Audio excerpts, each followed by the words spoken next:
Hi ಎಲ್ಲರಿಗೂ ನಮಸ್ಕಾರ. It's me P D O Sridevi. ನಾವು ಇವತ್ತು ಮಾರ್ಚ್ 7ನೇ ತಾರೀಕಿಂದ ಪೇಪರ್ ನೋಡೋಣ. ಅಂದರೆ ನ್ಯೂಸ್ ಪೇಪರನ್ನು ಎಕ್ಸಾಮ್ ಪಾಯಿಂಟ್ ಆಫ್ ವ್ಯೂ ಯಾವ ರೀತಿ ಓದಬೇಕು ಅಂತ ಹೇಳಿ ಒಂದು ಇಲ್ಲಿ ಪ್ರಯತ್ನ ನಡೀತಾ ಇದೆ. ಓಕೆ, ಇವತ್ತು March 7 Prajavani paper. Why Prajavani ಅಂತಂದರೆ ಎಲ್ಲರಿಗೂ ಗೊತ್ತಿದೆ, it is very good news paper for competitive exams ಅಂತ ಹೇಳಿ. ಸೊ ಇಲ್ಲಿ ನೋಡಿಲ್ಲ, ನಾನು ನಿನ್ನೆ ಹೇಳಿದ್ದೆ. ಸೊ 2 ದಿನದ ನಮ್ಮದು ಆರ್ಥಿಕ ಶಿಸ್ತು ಮತ್ತು ಇದರ ಮೇಲೆ ಏನಂದರೆ ಆರ್ಟಿಕಲ್ ಬಂದಿತ್ತು. ಸೊ ವಿತ್ತೀಯ ಕೊರತೆಯನ್ನು GSDP ಅಂದರೆ ಗ್ರಾಸ್ ಸ್ಟೇಟ್ ಡೊಮೆಸ್ಟಿಕ್ ಪ್ರಾಡಕ್ಟದ 2.9% ನಿಯಂತ್ರಿಸುವ ಹಾಗೂ ರಾಜ್ಯದ ಒಟ್ಟು ಸಾಲವನ್ನು 24.94 ಎಷ್ಟು ಇರಬೇಕಂತ ಹೇಳ್ತಾರೆ, 25% ಒಳಗಡೆ ನಮ್ಮ GSDPದು 25% ಒಳಗಡೆ ಸಾಲ ಇರಬೇಕು ಅಂಥೇಳಿ ಒಂದು ಹೇಳಿದ್ದಾರೆ. ಸೊ ನಮ್ದು ಅದ್ರ ಒಳಗಡೆನೇ ಇದೆ ಅಂತ ಹೇಳಿ ಹೇಳ್ತಾ ಇದ್ದಾರೆ. ಸೊ ನಮ್ಮದು ಫಿಸ್ಕಲ್ ಡಿಸಿಪ್ಲಿನ್ ಕಾಪಾಡ್ಕೊಂಡಿದ್ದೇವೆ ಅಂತ ಹೇಳ್ತಾ ಇದ್ದಾರೆ. ಓಕೆ, ಸೊ ಸಿದ್ದರಾಮಯ್ಯ ಸರು CM ಸರು ಬಜೆಟ್ ಮಂಡನೆ ಮಾಡಿದ್ದಾರೆ. ಇದು ಅವ್ರದ್ದು ಎಷ್ಟನೇ ಬಜೆಟು ನಿನ್ನೆ ಹೇಳಿದ್ದೀನಿ, ಇದು 17ನೇ ಬಜೆಟ್. ಅತಿ ಹೆಚ್ಚು ಕರ್ನಾಟಕದಲ್ಲಿ ಅತಿ ಹೆಚ್ಚು ಬಾರಿ ಬಜೆಟ್ ಮಂಡನೆ ಮಾಡಿದವರು ಯಾರು ಅಂತಂದರೆ ಇವರು ಸಿದ್ದರಾಮಯ್ಯ ಸರ್. ಓಕೆ, ಸೊ ಇಲ್ಲಿ ಏನಪ್ಪ ಅಂತಂದರೆ ಬಜೆಟ್ ಬಗ್ಗೆನೇ ಜಾಸ್ತಿ ಇಲ್ಲಿ ನ್ಯೂಸ್ ಪೇಪರಲ್ಲಿ ಬಂದಿದೆ. ನಾನು ಎಷ್ಟು ಸಾಧ್ಯ ಆಗುತ್ತೆ ಅಷ್ಟು ಹೇಳ್ತೀನಿ. ಸೊ ಉಳಿದಿದ್ದನ್ನು ನೀವು ಏನಪ್ಪ ಅಂತಂದರೆ ಎಕ್ಸ್ಕ್ಲೂಸಿವ್ ಆಗಿ ಇದ್ರ ಬಗ್ಗೆನೇ ಕ್ಲಾಸ್ ಇರುತ್ತಲ್ಲ, ಅಲ್ಲಿ ಹೋಗಿ ನೋಡ್ಕೊಳ್ಳಿ. ಓಕೆ, ಮತ್ತು ಇದನ್ನು ಬಜೆಟ್ ಕಾಪಿ ಮತ್ತು ಎಕನಾಮಿಕ್ ಸರ್ವೆಯನ್ನು ಒಂದು ಸ್ವಲ್ಪ ನೀಟಾಗಿ ಓದಿ, ಇಲ್ಲಿಂದ ಕ್ವಶನ್ಸ್ ಬರ್ತಾವೆ. ಓಕೆ, ಬಜೆಟ್ ಗಾತ್ರ ಫಸ್ಟ್ ಬೇಸಿಕ್ ಇನ್ಫಾರ್ಮೇಷನ್ ಗೊತ್ತಿರಬೇಕು. 26-27ಕ್ಕೆ 4.48 ಲಕ್ಷ ಕೋಟಿ ಇದೆ. ಓಕೆ, ಲಾಸ್ಟ್ ಇಯರ್ಗೆ ಕಂಪೇರ್ ಮಾಡಿದರೆ ಇನ್ಕ್ರೀಸ್ ಆಗಿದೆ ಅಂತೇಳಿ ಗೊತ್ತಿರಲಿ. ಓಕೆ, ಅದೇ ರೀತಿ ಬಂಡವಾಳ ವೆಚ್ಚ, ಓಕೆ, ಕ್ಯಾಪಿಟಲ್ ಎಕ್ಸ್ಪೆಂಡಿಚರ್ ಬಗ್ಗೆ ಹೇಳ್ತಾ ಇದ್ದಾರೆ. ಇಲ್ಲಿ 74,682 ಕೋಟಿ ಹೋದ ವರ್ಷಕ್ಕೆ ಕಂಪೇರ್ ಮಾಡಿದರೆ ಇನ್ಕ್ರೀಸ್ ಆಗಿದೆ. ಆಮೇಲೆ ಅದೇ ರೀತಿ ರಾಜಸ್ವ ಅಂತಂದರೆ ರೆವೆನ್ಯೂ ಎಕ್ಸ್ಪೆಂಡಿಚರ್ ಬರುತ್ತೆ. ಸೊ ಇದನ್ನು ಏನಪ್ಪ ಅಂತಂದರೆ 3.38 ಲಕ್ಷ ಕೋಟಿ ಇದೆ. ಓಕೆ, ಲಾಸ್ಟ್ ಇಯರ್ ಕಂಪೇರ್ ಮಾಡಿದರೆ ಇನ್ಕ್ರೀಸ್ ಆಗಿದೆ. ಇದು ಒಂದು ಗೊತ್ತಿರಲಿ. ಟೋಟಲ್ ಬಜೆಟ್ ಗಾತ್ರ ಎಷ್ಟು ಅಂತಂದರೆ 4.48 ಲಕ್ಷ ಕೋಟಿ ಅಂತ ಗೊತ್ತಿರಬೇಕು. ಫಸ್ಟ್ ಇದು ಬೇಸಿಕ್ ಇನ್ಫಾರ್ಮೇಷನ್. ಓಕೆ, ನಮ್ಮದು ಬಜೆಟ್ ಬಗ್ಗೆ ಹೇಳುವಂಥ ಆರ್ಟಿಕಲ್ ಯಾವುದು? ನಾನು ನಿನ್ನೆ ಕ್ವಶನ್ ಕೇಳಿದ್ದೆ, ಒಬ್ಬರು ಆನ್ಸರ್ ಮಾಡಿದರು. ಸ್ಟೇಟ್ ಬಜೆಟ್ ಬಗ್ಗೆ ಹೇಳುವಂತಹ ಆರ್ಟಿಕಲ್ ಕಾನ್ಸ್ಟಿಟ್ಯೂಷನ್ದು 202. ಅದೇ ನಮ್ಮದು ಸೆಂಟ್ರಲ್ ಗೌರ್ಮೆಂಟ್ ಬರ್ತಂದರೆ 112ನೇ ಆರ್ಟಿಕಲ್ ಬಜೆಟ್ ಬಗ್ಗೆ ಹೇಳುತ್ತೆ. ಓಕೆ, ಬಜೆಟ್ ಏನನ್ನು ಒಳಗೊಂಡಿರುತ್ತೆ ಅದು ಏನಪ್ಪ ಅಂದರೆ ನಮ್ಮದು ಕ್ಯಾಪಿಟಲ್ಲು ಮತ್ತು ರೆವಿನ್ಯೂ ಕಾಂಪೋನೆಂಟ್ಸನ್ನು ಒಳಗೊಂಡಿರುತ್ತೆ. ಓಕೆ, ಇದನ್ನು ಒಳಗೊಂಡಿರುತ್ತೆ ಕ್ಯಾಪಿಟಲ್ ಮತ್ತು ರೆವೆನ್ಯೂ ಇದು ಕಾಂಪೋನೆಂಟ್ಸನ್ನು. ನೀವು ಹೋಗಿಬಿಟ್ಟು capital budgets, for example capital expenditure ಅಂದರೆ capital receipt, revenue expenditure, revenue receipt, ಇದನ್ನು ನೀಟಾಗಿ ತಿಳ್ಕೊಬೇಕು. ಆಲ್ರೆಡಿ ಏನಪ್ಪ ಅಂತಂದರೆ ಇದ್ರ ಮೇಲೆ ಸಾಕಷ್ಟು ಬಾರಿ ಏನಪ್ಪ ಅಂತಂದರೆ ಕ್ವಶನ್ ಆಗಿದೆ. ಸೊ ಓಕೆ, ಮತ್ತು ಕಮೆಂಟ್ ಸೆಕ್ಷನಲ್ಲಿ ಕ್ಯಾಪಿಟಲ್ ಎಕ್ಸ್ಪೆಂಡಿಚರಲ್ಲಿ ಯಾವ ಬರ್ತವೆ ಅಂತೇಳಿ ಮೆನ್ಷನ್ ಮಾಡಿ. ಸೊ ಇದು ಇಂಪಾರ್ಟೆಂಟ್ ಆಗುತ್ತೆ ನೋಡಿ. ಇಲ್ಲಿ 11G ಆರ್ಥಿಕತೆಯನ್ನು ಟರ್ಮ್ ಯೂಸ್ ಮಾಡಿದ್ದಾರೆ. ಸೊ ಕ್ವಶನ್ ಆಗುವಂಥ ಸಾಧ್ಯತೆ ಇದೆ. ಇತ್ತೀಚೆಗೆ ಬಜೆಟ್ನಲ್ಲಿ ಮಂಡನೆ ಮಾಡಿದ 11G ಆರ್ಥಿಕತೆ ಈ ಕೆಳಗಿನ ಯಾವುದನ್ನು ಒಳಗೊಂಡಿದೆ ಅಂತ ಕೇಳ್ಬೋದು. ಇದು ಈ ಕೆಳಗಿನ ಯಾವುದು ಬರಲ್ಲ ಅಂತೇಳಿ ಕೇಳ್ಬೋದು. ಒಂದನೇದು G ಯಾವ್ದು ಬರ್ತೈತಿ? Guarantee economy. ಓಕೆ, ಕಲ್ಯಾಣ ಸಮಾನತೆ. ಆಮೇಲೆ 2ನೇದು G good governance, good public education, good health to all, grass root economy, gig economy, ಆಮೇಲೆ ಜಿಯೋಗ್ರಾಫಿಕಲ್ ಈಕ್ವಾಲಿಟಿ, ಆಮೇಲೆ global trade economy, global trotting economy, ಆಮೇಲೆ green economy, growing urban. Okay, 11G. Okay, ಇದನ್ನು ನೀಟಾಗಿ ನೀವೇನಪ್ಪ ಅಂತಂದರೆ ತಿಳ್ಕೊಬೇಕಾಗುತ್ತೆ. ಕ್ವಶನ್ ಬರುವಂಥ chances ಜಾಸ್ತಿನೇ ಇದೆ. Okay, next ಬಂದುಬಿಟ್ಟು, ಸೊ ನಾವು ಈ ಸತ ಎಷ್ಟಪ್ಪ ಅಂತಂದರೆ 2.20 ಲಕ್ಷ ಕೋಟಿ ರೆವಿನ್ಯೂ ಏನಪ್ಪ ಅಂತಂದರೆ ಸಂಗ್ರಹದ ಗುರಿಯನ್ನು ಹೊಂದಿದ್ದೇವೆ ಅಂತೇಳಿ ಹೇಳ್ತಾರೆ. ಅದರಲ್ಲಿಂದ ಅತಿ ಹೆಚ್ಚು ಎಕ್ಸ್ಪೆಕ್ಟ್ ಮಾಡಿದ್ದು ಏನಪ್ಪ ಅಂತಂದರೆ ವಾಣಿಜ್ಯ ತೆರಿಗೆ, ನೆಕ್ಸ್ಟ್ ಆಬಕಾರಿ, ಆಮೇಲೆ ನೋಂದಣಿ ಮತ್ತು ಮುದ್ರಾಂಕ, ಆಮೇಲೆ ನೆಕ್ಸ್ಟ್ ಬಂದುಬಿಟ್ಟು ಮೋಟಾರ್ ವಾಹನ ತೆರಿಗೆ, ಆಮೇಲೆ ಇತರೆ. ಇದನ್ನೆಲ್ಲ ನೀವು ನೀಟಾಗಿ ಓದ್ಕೋಬೇಕಾಗುತ್ತೆ. ಓಕೆ, 11G ಆರ್ಥಿಕತೆ ಇಂಪಾರ್ಟೆಂಟ್ ಆಗುತ್ತೆ. ಯಾವ್ಯಾವ ಬರ್ತಾವೆ ಅಂಥೇಳಿ ಗೊತ್ತಿರಲಿ. ಓಕೆ, ಸೊ ಇದೇನು ಬೇಡ. ಕಿರಣ್ ಕಮ್ತೆಯವರು ಏನಪ್ಪ ಅಂತಂದರೆ 80ನೇ ರ್ಯಾಂಕ್ ಏನೋ ಪಡೆದಿದ್ದಾರೆ. ಸೊ ಈ ರೀತಿ ಎಲ್ಲ ನಿಮ್ಮ ನ್ಯೂಸ್ ಪೇಪರಲ್ಲಿ ನಿಮ್ಮ ಹೆಸರು ಅಥವಾ ಇದು ಬರಬೇಕಂದ್ರೆ ನೀವು ನೀಟಾಗಿ ಓದಿ ಹೆಸರನ್ನು ಕಾಣಬೇಕಾಗತ್ತೆ. ಸೊ ಇದೆಲ್ಲ ಏನು ಬೇಡ.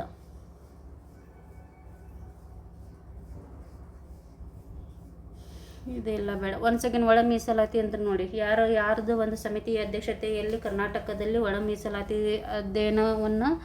ಅಧ್ಯಯನಕ್ಕೆ ಸಮಿತಿ ರಚನೆ ಮಾಡಲಾಗಿತ್ತು ಅಂತಂದರೆ ನಾಗಮೋಹನ್ ದಾಸ್ ಅವ್ರ ಹೆಸರು ಗೊತ್ತಿರಲಿ. ಇದೆಲ್ಲ ಬಜೆಟ್ ಬಗ್ಗೆ ಅವ್ರವ್ರದ್ದು ರಿಯಾಕ್ಷನ್ ಕೊಟ್ಟಿದ್ದಾರೆ. ಇದೆಲ್ಲ ಏನು ಇಂಪಾರ್ಟೆಂಟ್ ಆಗಂಗಿಲ್ಲ. ಅಡ್ವರ್ಟೈಸ್ಮೆಂಟ್. ಸೊ ನಾಳೆ ಮಾರ್ಚ್ 8 ವುಮೆನ್ಸ್ ಡೇ ಇದೆಯಲ್ಲ. ಸೊ ವುಮೆನ್ಸ್ ಬಗ್ಗೆ ಏನಪ್ಪ ಅಂತಂದ್ರೆ ಕೆಲವಷ್ಟು ಆರ್ಟಿಕಲ್ ಬಂದವ. ಇದು ಏನು ನೆಸೆಸಿಟಿ ಇಲ್ಲ. ಡ್ಯೂಟಿ ಸೀಕ್ರೆಟ್ ಬೇಡ,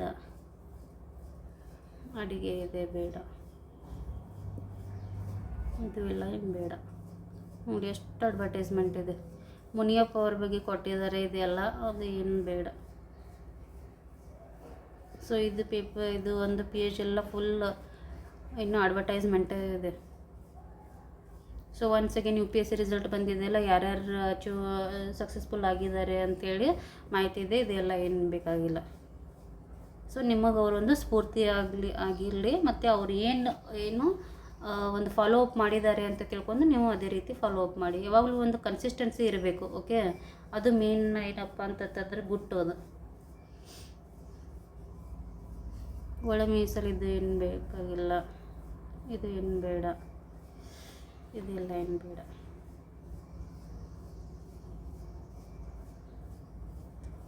ಸೊ ಇದು ಒನ್ಸ್ ಅಗೇನ್ ಮಹಿಳೆಯರದ್ದು ಬಗ್ಗೆನೇ ಇದೆ. ನಾಳೆ ವುಮೆನ್ಸ್ ಡೇ ಇದೆಯಲ್ಲ, ಸೊ ಅದೆಲ್ಲ ಇದು ಬಜೆಟ್ ಬಗ್ಗೆ ಏನಪ್ಪ ಅಂತಂದರೆ ಎನಲೈಸ್ ಮಾಡಿದ್ದಾರೆ. ಇದು ಎಲ್ಲ ಏನು ಬೇಡ. ಸೊ ಒನ್ಸ್ ಅಗೇನ್ ನೋಡಿ, ಆಲಿಪ್ ನೀತಿ ವೆರಿ ವೆರಿ ಇಂಪಾರ್ಟೆಂಟ್ ಆಗುತ್ತೆ. ನಾನು ಮೊನ್ನೆನೂ ಇದ್ರ ಬಗ್ಗೆ ಡಿಸ್ಕಷನ್ ಮಾಡಿದೆ. ಏನು ಆಲಿಪ್ ನೀತಿ ಅಂತಂದರೆ, ಸೊ 2ನೇ ಮಹಾಯುದ್ಧದ ನಂತರ ಒಂದು USA ಬನಾಯಿತು, ಇನ್ನೊಂದು USSR ಅಂದರೆ ಪ್ರಿವಿಯಸ್ದು ಈಗ ರಷ್ಯಾ ಅಂತ ತಿಳ್ಕೊಳ್ಳಿ. ಸೊ ಕೆಲವಷ್ಟು ರಾಷ್ಟ್ರಗಳು ಏನು ಮಾಡಿದವಪ್ಪ ಅಂತಂದರೆ, ನಾವು ಅಮೇರಿಕಾ ಗುಂಪನ್ನು ಸೇರಂಗಿಲ್ಲ, ಈ ಕಡೆ USSR ಗುಂಪನ್ನು ಸೇರಂಗಿಲ್ಲ, ನಾವು ಏನು ತಟಸ್ಥವಾಗಿ ಉಳಿತೇವೆ ಅಂತೇಳಿ ಡಿಸೈಡ್ ಮಾಡ್ಕೊಂಡು ಅದನ್ನೇ ನಾವು ನಾನ್ ಅಲಿಯನ್ ಮೂಮೆಂಟ್ ಅಥವಾ ನಾನ್ ಅಲಿಯನ್ಮೆಂಟ್ ಪಾಲಿಸಿ ಅಂತ ಕರಿತೇವೆ. ಸೊ ಇಂಡಿಯಾನು ಒಂದು ಫೌಂಡರ್ ಮೆಂಬರು. ಇನ್ನು 4 ಕಂಟ್ರೀಸನ್ನು ಹೋಗಿ ನೋಡ್ಕೊಳ್ಳಿ. ಇದು 1961ರಲ್ಲಿ ಬೆಲ್ಗ್ರೇಡ್ ಸಮ್ಮೇಳನದಲ್ಲಿ ಇದು ಒಂದು ಏನಪ್ಪ ಅಂತಂದ್ರೆ ಅಸ್ತಿತ್ವಕ್ಕೆ ಬಂತು ಅಂಥೇಳಿ ಇದೊಂದು ಇನ್ಫಾರ್ಮೇಷನ್ ಗೊತ್ತಿರಲಿ. ಹೋಗಿ ನೀಟಾಗಿ ಆಲಿಪ್ ನೀತಿ ಬಗ್ಗೆ ತಿಳ್ಕೊಳ್ಳಿ. ಓಕೆ, ಇದು ಎಲ್ಲ ಮಹಿಳೆಯರ ಬಗ್ಗೆಗೆ ಸಂಬಂಧಪಟ್ಟಂಥ ಆರ್ಟಿಕಲ್ ಇದೆ. ಸೊ ಇಲ್ಲಿ ಯಾವ್ಯಾವ ಜಿಲ್ಲೆಗೆ ಏನೇನು ಅಂತಿದೆ. ಸೊ ಎಲ್ಲರೂ ದಯವಿಟ್ಟು ನ್ಯೂಸ್ ಪೇಪರನ್ನು ತೊಗೊಂಡು ನೀಟಾಗಿ ಓದ್ಕೊಳ್ಳಿ ಇದನ್ನೆಲ್ಲ. ಸೊ ಏನಪ್ಪ ಅಂದರೆ ಎಕ್ಸ್ಕ್ಲೂಸಿವ್ ಆಗಿ ಬಜೆಟ್ ಬಗ್ಗೆ ಏನಪ್ಪ ಅಂತಂದರೆ ಕ್ಲಾಸ್ ಮಾಡ್ತಾರಲ್ಲ, ನಿಮ್ಗೆ ಯಾವುದು ಚೆನ್ನಾಗಿ ಅನ್ನಿಸುತ್ತೆ ಅವ್ರದ್ದು ಒಂದು ಸ್ವಲ್ಪ ಕ್ಲಾಸ್ ನೋಡಿ, ಅದು ಹೆಲ್ಪ್ ಆಗುತ್ತೆ. ಓಕೆ,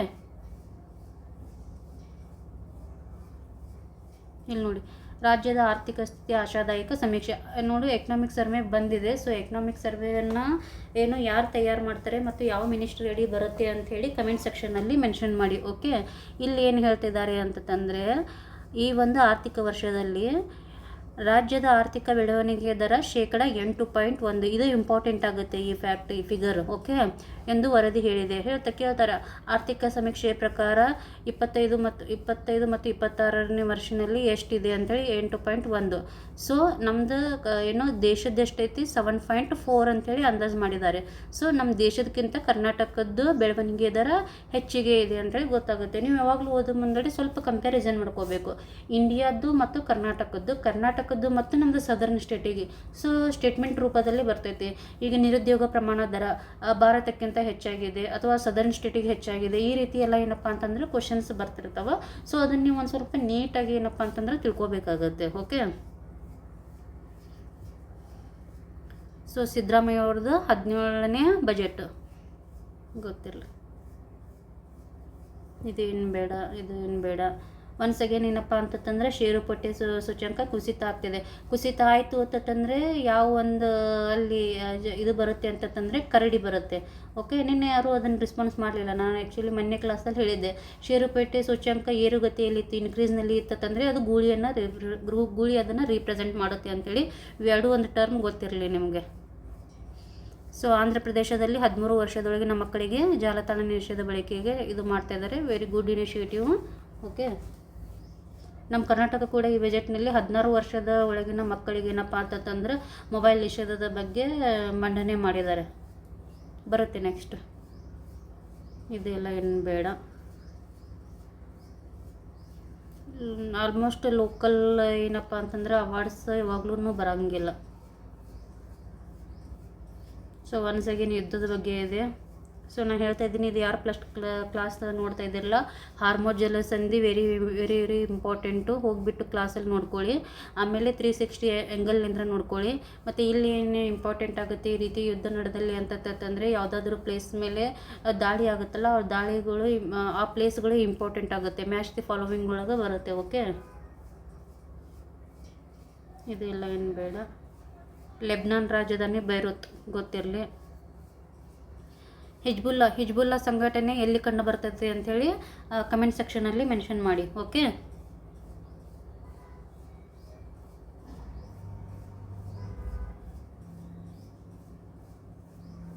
ಸೊ ಇಲ್ಲಿ ಏನಪ್ಪ ಅಂತಂದ್ರೆ ಬಜೆಟ್ ಬಗ್ಗೆ ಏನಪ್ಪ ಅಂತಂದರೆ ಇನ್ಫಾರ್ಮೇಷನ್ ಇದೆ ನೋಡಿ. ನಾ ಆವಾಗಲೇ ಹೇಳಿದೆ, ನಮ್ಮದು ಕರ್ನಾಟಕ ಬಜೆಟ್ನಲ್ಲಿ ಕೂಡ ಏನಪ್ಪ ಅಂತಂದ್ರೆ 16 ವರ್ಷದ ಒಳಗಿನ ಮಕ್ಕಳಿಗೆ ಸಾಮಾಜಿಕ ಜಾಲತಾಣ ಅಂದರೆ ಸೋಷಿಯಲ್ ಮೀಡಿಯಾ ಬಳಸುವುದನ್ನು ನಿರ್ಬಂಧಿಸಲು ಮುಂದಾಗಿದೆ ಅಂಥೇಳಿ. ಸೊ ಇನ್ಫಾರ್ಮೇಷನ್ ಗೊತ್ತಿರಲಿ. ಆಸ್ಟ್ರೇಲಿಯಾ ಏನಪ್ಪ ಅಂತಂದರೆ ಇದು ಫಸ್ಟ್ ಕಂಟ್ರಿ, ಅದು ಏನು 16 ವರ್ಷದ ಒಳಗಿನ ಮಕ್ಕಳಿಗೆ ಏನು ಸೋಷಿಯಲ್ ಮೀಡಿಯಾನ ಬ್ಯಾನ್ ಮಾಡಿದೆ. ಅದು ಒಂದು ಇನ್ಫಾರ್ಮೇಷನ್ ಗೊತ್ತಿರಲಿ, ಆಸ್ಟ್ರೇಲಿಯಾ ಅಂಥೇಳಿ. ಓಕೆ, ಕ್ವಶನ್ ಬರ್ಬೋದು, ಎಷ್ಟು ವರ್ಷದ ಒಳಗಿನ ಮಕ್ಕಳಿಗೆ ಏನಪ್ಪ ಅಂತಂದರೆ ಸೋಷಿಯಲ್ ಮೀಡಿಯಾ ಬಳಕೆಯನ್ನು ನಿರ್ಬಂಧಿಸಲು ಬಜೆಟ್ನಲ್ಲಿ ಅವಕಾಶ ಮಾಡಲಾಗಿದೆ ಅಂಥೇಳಿ ಈ ರೀತಿ ಕ್ವಶನ್ ಬರುತ್ತೆ. ಮತ್ತು ಆಸ್ಟ್ರೇಲಿಯಾ ಮೊದಲ ಕಂಟ್ರಿ ಅಂಥೇಳಿ ಗೊತ್ತಿರಲಿ, ಇದು ಒಂದು ಫ್ಯಾಕ್ಟ್. ಸೊ ಇಲ್ಲಿ ನೋಡಿ, ಇವಾಗ 100 ರೂಪಾಯಿ ಅಂತ ತಿಳ್ಕೊಳ್ಳಿ. 100 ರೂಪಾಯಿಯಲ್ಲಿ ನಮ್ಮದು ಬಜೆಟ್ ಮಂಡನೆ ಮಾಡಬೇಕಂತಂದರೆ ನಮಗೆ ಆದಾಯ ಎಷ್ಟಿದೆ ಮತ್ತು ವೆಚ್ಚ ಅಂತಂದರೆ ಅದೇ ಜಮೆ ಮತ್ತು ವೆಚ್ಚ. ಏನು ನಮ್ಮದು ಆದಾಯ ಎಲ್ಲಿಂದ ಬರುತ್ತೆ ಅಂತ ಹೇಳೋದೇ ಜಮೆ. ಆಮೇಲೆ ಯಾವ ರೀತಿ ವೆಚ್ಚ ಮಾಡ್ತೀವಿ ಅಂತ ಹೇಳ್ತಾ ಇದ್ದಾರೆ. ಓಕೆ, ಇಲ್ಲಿ ಪೈಸೆಗಳ ಲೆಕ್ಕದಲ್ಲಿ ಹೇಳಿದ್ದಾರೆ ನೋಡಿ. ಜಮೆದೊಳಗೆ 49% ರಾಜ್ಯ ತೆರಿಗೆಯಲ್ಲಿಂದ ಬರುತ್ತೆ. ಓಕೆ, ನೆಕ್ಸ್ಟು 29% ಸಾಲದಂತ ಬರುತ್ತೆ. ಆಮೇಲೆ ಕೇಂದ್ರ ತೆರಿಗೆ ಪಾಲಿನಿಂದ ಬರುತ್ತೆ. ಆಮೇಲೆ ಕೇಂದ್ರ ಸರ್ಕಾರದ ಸಹಾಯಧನ, ಆಮೇಲೆ ರಾಜ್ಯ ತೆರಿಗೆಯೇತರ ರಾಜಸ್ವದಿಂದ. ಸೊ ಇವು ಇಂಪಾರ್ಟೆಂಟ್ ಆಗುತ್ತೆ. ಅತಿ ಹೆಚ್ಚು ಜಮೆ ಅದು ಇನ್ಕ್ರೀಸಿಂಗ್ ಆರ್ಡರ್, ಡಿಕ್ರೀಸಿಂಗ್ ಆರ್ಡರ್ ಈ ರೀತಿ ಬರುತ್ತೆ. ಮತ್ತು ಎಕ್ಸ್ಪೆಂಡಿಚರ್ ಅತಿ ಹೆಚ್ಚು ನಾವು ಎದಕ್ಕೆ ಎಕ್ಸ್ಪೆಂಡಿಚರ್ ಮಾಡ್ತೇವೆ ಅಂತಂದರೆ, ಇಲ್ಲಿ ನೋಡಿ, ಇದು ಯಾವುದಿದ್ದು ಕೃಷಿ, ನೀರಾವರಿ ಮತ್ತು ಗ್ರಾಮೀಣಾಭಿವೃದ್ಧಿ, ಸಾಲ ಮರುಪಾವತಿ, ಆಮೇಲೆ ಇತರ ಆರ್ಥಿಕ ಸೇವೆಗಳು, ಶಿಕ್ಷಣ, ಸಾಮಾಜಿಕ ಕಲ್ಯಾಣ. ಓಕೆ, ಈ ರೀತಿ ಬರುತ್ತೆ.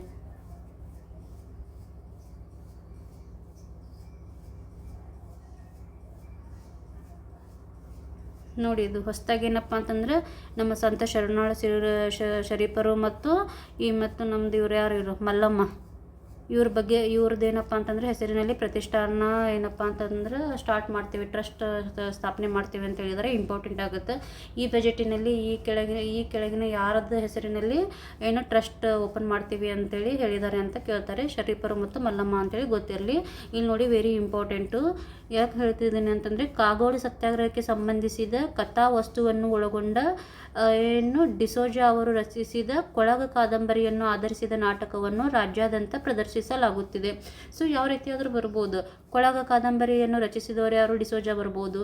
ಅಥವಾ ಇದು ಕೊಳಗ ಕಾದಂಬರಿ ಎದಕ್ಕೆ ಸಂಬಂಧಿಸಿದೆ ಅಂತೇಳಿ ಕೇಳ್ಬೋದು. ಕಾಗೋಡು ಸತ್ಯಾಗ್ರಹಕ್ಕೆ ಸಂಬಂಧಿಸಿದೆ. ಸೊ ಇದು ಬಜೆಟಲ್ಲಿ ಇದಕ್ಕೆ ಇಂಪಾರ್ಟೆನ್ಸ್ ಕೊಟ್ಟಿದ್ದಾರಲ್ಲ, ಹೀಗಾಗಿ ನಮಗೆ ಇದು ಇಂಪಾರ್ಟೆಂಟ್ ಆಗುತ್ತೆ. ಓಕೆ, ನೆಕ್ಸ್ಟ್ ನೋಡಿ, ಇಲ್ಲಿ ರಾಷ್ಟ್ರಕವಿ ಕುವೆಂಪು ಅವರ ಮಲೆಗಳಲ್ಲಿ ಮದುಮಗಳು ರಂಗರೂಪಕದಂತೆಯೇ ಖ್ವಾಜಾ ಬಂದೇ ನವಾಜ್ ಅವರ ಅಹೋರಾತ್ರಿ ನಾಟಕವನ್ನು ಏರ್ಪಡಿಸಲಾಗುತ್ತದೆ. ಸೊ ಕೇಳ್ಬೋದು, ಅಹೋರಾತ್ರಿ ನಾಟಕವನ್ನು ರಚಿಸಿದವರು ಯಾರಪ್ಪ ಅಂತಂದ್ರೆ ಖ್ವಾಜಾ ಬಂದೇ ನವಾಜ್ ಅಂತೇಳಿ ಗೊತ್ತಿರಲಿ. ನೆಕ್ಸ್ಟ್ ನೋಡಿ, ಇಲ್ಲೊಂದು ಇಂಪಾರ್ಟೆಂಟ್ ಇದೆ.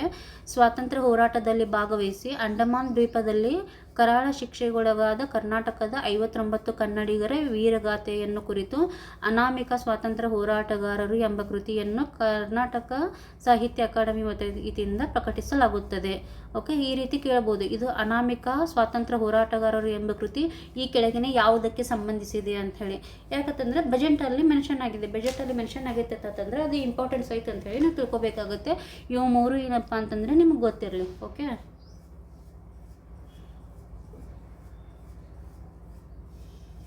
ನೋಡಿ, ಇದು ಇಂಪಾರ್ಟೆಂಟ್ ಆಗುತ್ತೆ. ಧಾರವಾಡ ಮತ್ತು ಬೆಂಗಳೂರಿನಲ್ಲಿ ಸ್ಪರ್ಧಾತ್ಮಕ ಪರೀಕ್ಷೆಗಳಿಗೆ ಸಿದ್ಧತೆ ನಡೆಸುವ ಅಭ್ಯರ್ಥಿಗಳಿಗಾಗಿ ಒಂದು ಡಿಜಿಟಲ್ ಗ್ರಂಥಾಲಯ ಮತ್ತು ಅಧ್ಯಯನ ಕೇಂದ್ರವನ್ನು ಪ್ರಾರಂಭಿಸಲು ಬಜೆಟ್ ಘೋಷಿಸಲಾಗಿದೆ. ಕ್ವಶನ್ ಬರುತ್ತೆ, ಈ ಕೆಳಗಿನ ಯಾವ ಒಂದು ಸ್ಥಳಗಳಲ್ಲಿ ಡಿಜಿಟಲ್ ಗ್ರಂಥಾಲಯವನ್ನು ಪ್ರಾರಂಭಿಸಲು ಬಜೆಟ್ನಲ್ಲಿ ಪ್ರಸ್ತಾಪಿಸಲಾಗಿದೆ ಅಂತ ಹೇಳಿ. ಒಂದು ಧಾರವಾಡ ಮತ್ತು ಬೆಂಗಳೂರು ಗೊತ್ತಿರಲಿ.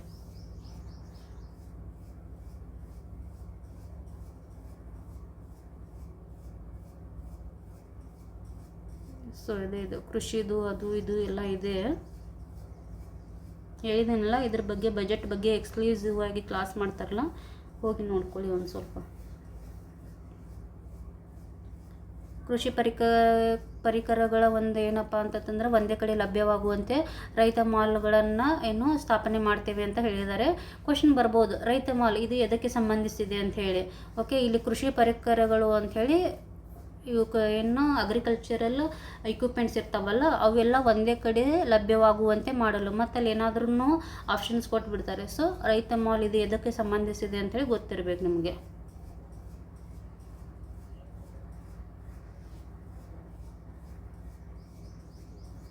ಸೂರ್ಯ ಕ್ರೀಡಾಗ್ರಾಮವನ್ನು ಬೆಂಗಳೂರು ನಗರದ ಜಿಲ್ಲೆಯ ಆನೇಕಲ್ ತಾಲೂಕಿನಲ್ಲಿ ಸ್ಥಾಪನೆ ಮಾಡಲಾಗುತ್ತದೆ ಅಂಥೇಳಿ ಬಜೆಟ್ನಲ್ಲಿ ಮೆನ್ಷನ್ ಮಾಡಿದ್ದಾರೆ, ಗೊತ್ತಿರಲಿ. ಸೊ ಕೈಗಾರಿಕೆಗೆ ಏನು ಮಾಡಿದ್ದೇವೆ ಅಂತ ಹೇಳ್ತಾ ಇದ್ದಾರೆ. CM ಸೌರ ಕೃಷಿ ಯೋಜನೆ ಬಗ್ಗೆ ಹೇಳ್ತಾ ಇದ್ದಾರೆ.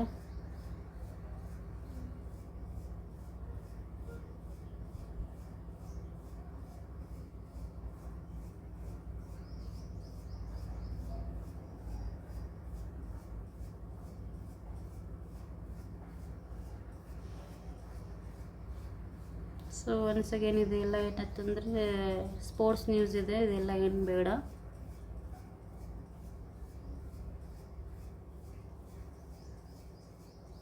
ಅಂಕಿತಾ ಮತ್ತು ವೈಷ್ಣವಿ ಇವರು ಯಾವ ಆಟಗಾರರು ಅಂತಂದರೆ ಟೆನ್ನಿಸ್ ಆಟಗಾರರು ಅಂತೇಳಿ ಗೊತ್ತಿರಲಿ. ನೋಡಿಪ್ಪ, ಇಲ್ಲಿ ಅಂದರೆ ಏನು, ಈ ಒಂದು ಪೇಪರ್ ಏನಪ್ಪ ಅಂತಂದರೆ ಫುಲ್ ಆಫ್ ಬಜೆಟ್ ಬಗ್ಗೆ ಇದೆ. ಎಷ್ಟು ಪಾಸಿಬಲ್ ಆಗಿದೆ ಅಷ್ಟು ನಾನು ಇಲ್ಲೇ ಹೇಳಿದ್ದೀನಿ. ನೀವು ಹೋಗಿಬಿಟ್ಟು ನೀಟಾಗಿ ಅವ್ರನ್ನ ಓದ್ಕೊಳ್ಳಿ. Okay, thank you one and all.